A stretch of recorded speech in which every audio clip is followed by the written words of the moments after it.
If we asked you to imagine what ancient pottery looked like, what would you think of? Perhaps you would think of containers like this Roman amphora.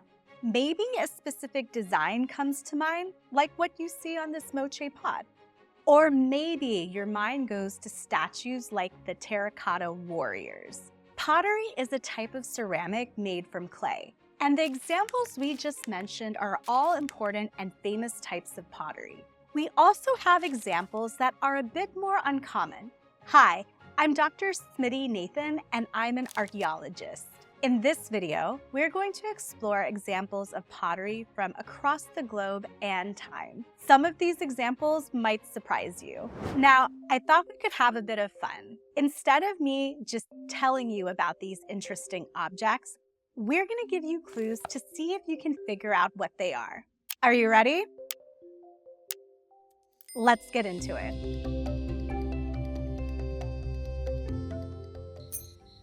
First up, let's go to the ancient Indus during the height of the urban period, specifically the site of Mohenjo-Daro, which is located in the modern-day province of Sindh in Pakistan. If you entered the city's walls, you would see monumental architecture like the so-called Great Bath, intricate drainage systems, wells, and bathing platforms. There was also a thriving craft and trade economy, so you might have seen artisans making and selling things like steatite stamp seals, standardized weights and measures, and of course, many impressive clay vessels and objects. Now, if you went to the lower town, you would find long streets surrounded by multiple blocks of buildings, including houses.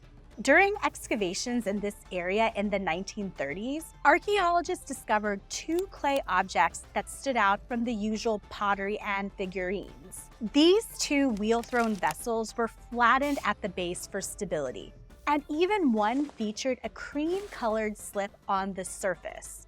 It seems that after these objects were fired in a kiln, ancient artisans carefully drilled the objects with small holes at the front and top. Do you have any idea of what these objects could be? It's a rat trap. Scholars think these holes may have been used to rig pegs and strings, which would hold a piece of bait in place. So when a rat, rodent, or other animal entered the vessel and grabbed the bait, the string would be pulled, thus triggering the trap to be closed with them inside. So you might be thinking, how were researchers able to figure this out based on two objects? We actually have examples of similar rat traps from other sites. For example, at the sites of Mohenjo-Daro and Bhampur, an array of similar rat traps have been unearthed. In fact, at Mohenjo-Daro, these rat traps are thought to be several centuries older than the rat traps at Mohenjo-Daro. Having other rat traps to compare the Mohenjo-Daro objects to helped researchers feel more confident in their interpretation of these two artifacts. Now, the Mohenjo-Daro artifacts are interesting for a few reasons. First off, the design itself shows off ingenious adaptation. Ancient artisans took existing technologies and materials often used in pottery production to fashion a rat trap. The trap itself was made on a pottery wheel and cut off from the wheel in the usual way. This suggests that the trap was made using a similar process to other pottery that excavators found at the site. Second, the idea of this rat trap and its design points to exchanges between the people of the Indus and elsewhere. It seems that pest control was not just an issue for some people at Mohenjo-Daro, but also at Mohenjo-Daro, Bhampur, and elsewhere. In fact, we have examples of similar rat traps from the 12th dynasty site of Kahun in Egypt. Ancient Indus communities actually interacted with people who lived far from their own home. These communities include people that lived in Afghanistan, Central Asia, southern Iraq, eastern Iran, and the eastern Arabian coast. We have evidence of several different artifacts as well as shared design motifs that point to the exchange of both goods and ideas between these people. Now, let's go to Central Europe during the Late Bronze Age and Early Iron Age. The vessels pictured here were pretty common in this region at that time. Vessels like these have been found from cremation graves at Bronze and Iron Age sites in present-day Germany, Austria, Hungary, and Slovakia. The shape is quite unique. Many looked like an animal, such as birds or large two-legged horned animals. If you went to the Altmühl Valley in Bavaria, Germany during this time period, you might have seen these vessels scattered around at various settlements and in graves. A team of archaeologists recovered pottery dating between 1200 BCE and 450 BCE from graves in this valley and unearthed some pretty interesting uses for these small vessels. In the case of the rat traps, archaeologists were able to solve this mystery primarily based on the object's shape and design. Sometimes, archaeologists need to go even deeper to figure out what certain pottery may have been used for. The shape of the vessel made it difficult to test for organic residues that might help us better understand the vessel's purpose. Instead, archaeologists were able to use an open bowl form of these vessels for analysis. These were taken from late Bronze Age and early Iron Age graves from Dietfer Tankstelle and Dietfer Tennisplatz. The researchers here used organic isotope analysis to figure out what was contained in these vessels. This technique involved analyzing the isotopic ratios of fatty acids from residues taken from the vessels and comparing them with known lipid samples. Researchers found that the samples extracted from the vessels had a high content of isotopes commonly found in animal fat. Do you have any idea what these objects could be? They are infant weaning bottles. Let's start with the vessel itself. The shape of the vessel made it an ideal container for feeding infants. If you've watched an infant with a cup, you can see how the tiny spouts would have made it easier for the infant to drink from the vessel. No doubt the fun shape of the vessels would have also been appealing to young children as well. Now, in terms of the isotope findings, the researchers believe they had found evidence that these vessels were used to feed animal milk to infants and wean them off of breast milk. These Central European infant weaning bottles are interesting for a few reasons. First off, these vessels were initially thought to feed the sick or elderly. Recent researchers suggest that this hypothesis represents a lack of historic scholarly interest in the lives of women and children, rather than a lack of evidence for use by infants. Interest in the role of women and children in the past was largely marginalized until, frankly, more women entered the field of archaeology. If we think of other historically marginalized groups and identities, their representation increases when we have diverse scholars and teams interpreting the record.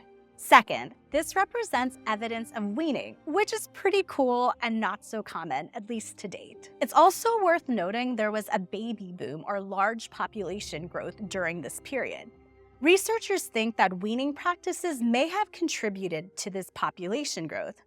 You might be wondering, how? You see, breastfeeding might have served as a form of birth control because when you're breastfeeding, you have a lower likelihood of getting pregnant.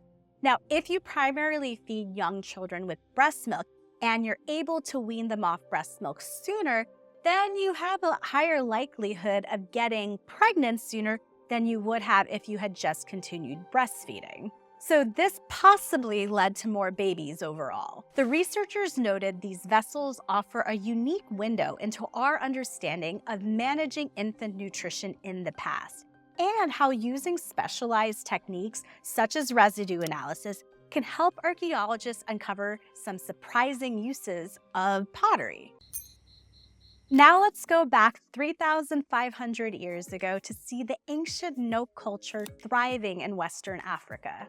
If we were to go to the area that is part of modern-day Nigeria, we would likely find artisans working with iron, as well as making large terracotta figurines. These figurines are some of the earliest known large-sized sculptures in Africa, outside of ancient Egypt. The function and purpose of these sculptures are still unknown. However, there are other clay objects that give us a peek into the everyday lives of the ancient Nok. If you were to visit an ancient Nok settlement, you would likely see people partaking in different activities to provide food. There likely would have been some sort of agriculture happening, as well as hunting and foraging wild food sources. Now, when it comes to pottery, scholars studied over 400 sherds from 12 different Nok sites.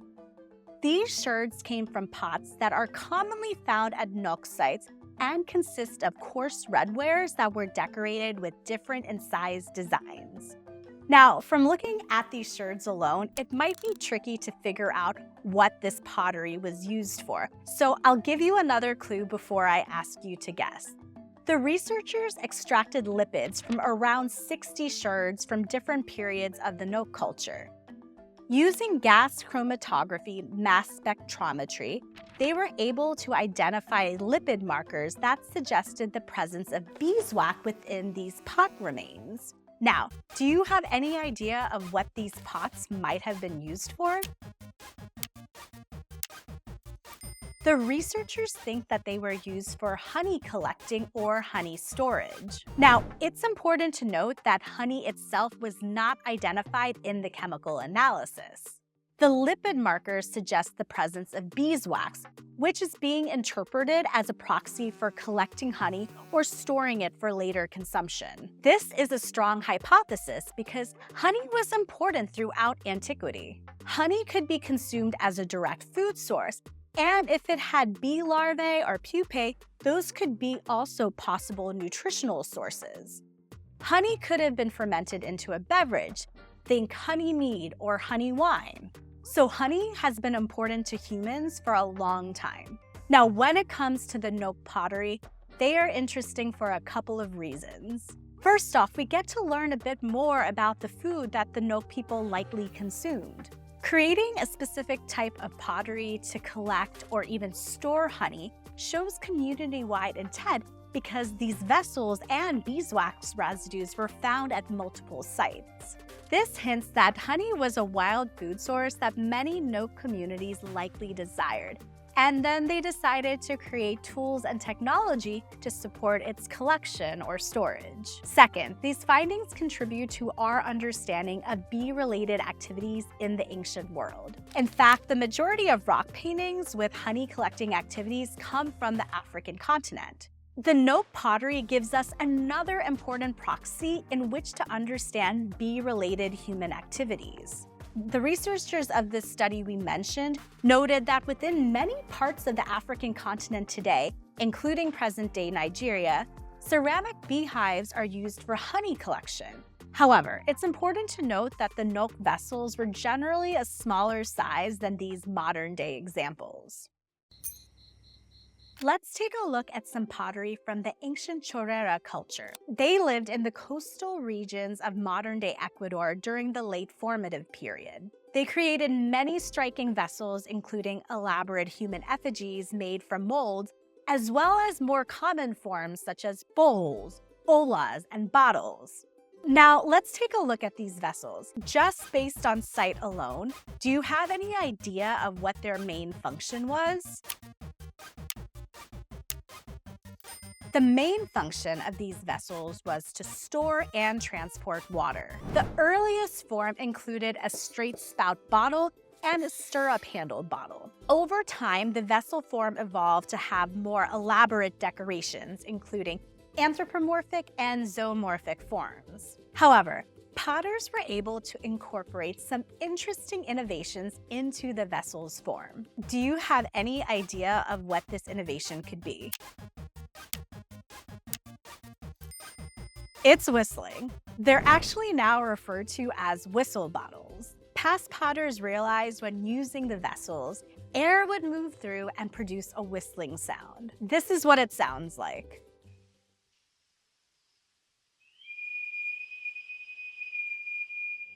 In terms of design, past potters eventually incorporated a resonator into the bottle's handle. The resonator was made either by inserting a hollow ovid container into the handle, or the potter made a cavity into the handle itself.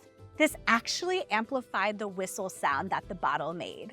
Eventually, the whistle bottle's form consisted of two different vessels joined together by a duct near the bottom of both vessels. One vessel usually had a small hole in the upper part for air to travel through and make the whistle sound. When the other vessel tilted with water inside, the air in the vessel moved towards the slit, entering the resonance box and creating the desired whistle sound. This is what it sounds like.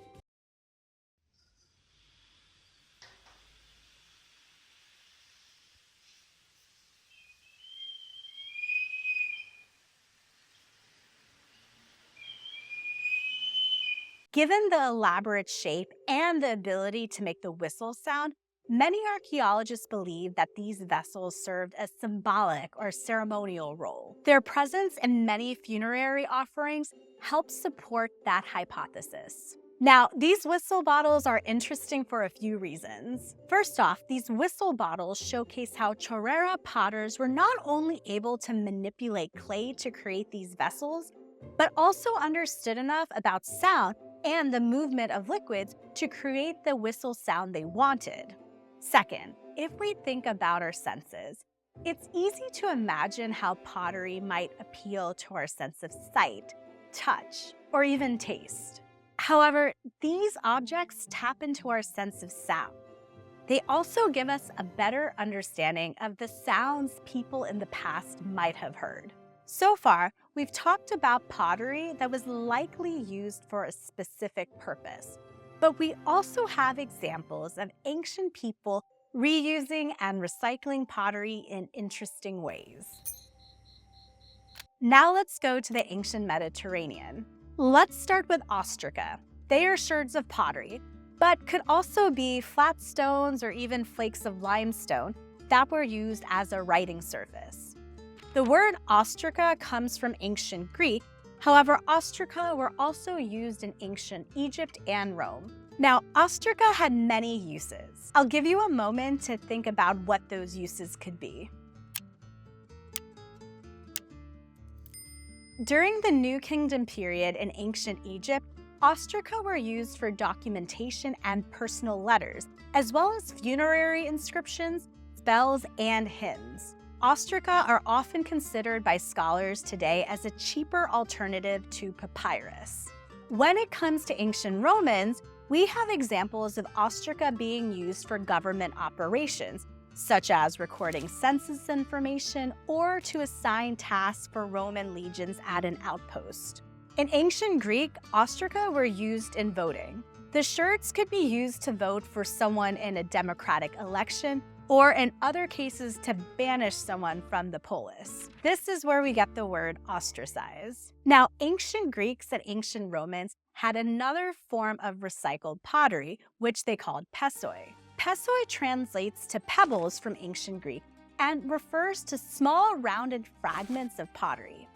Some recovered pessoi appear to have been cut from decorated pots, while others were taken from courseware vessels such as storage jars. Some pessoi may have originated as ostraca, and like ostraca, they had many uses, like game pieces. There is one use that is, at least to us, quite interesting. Before you guess, let's take a look at the location in which some of these interesting to us pessoi were found.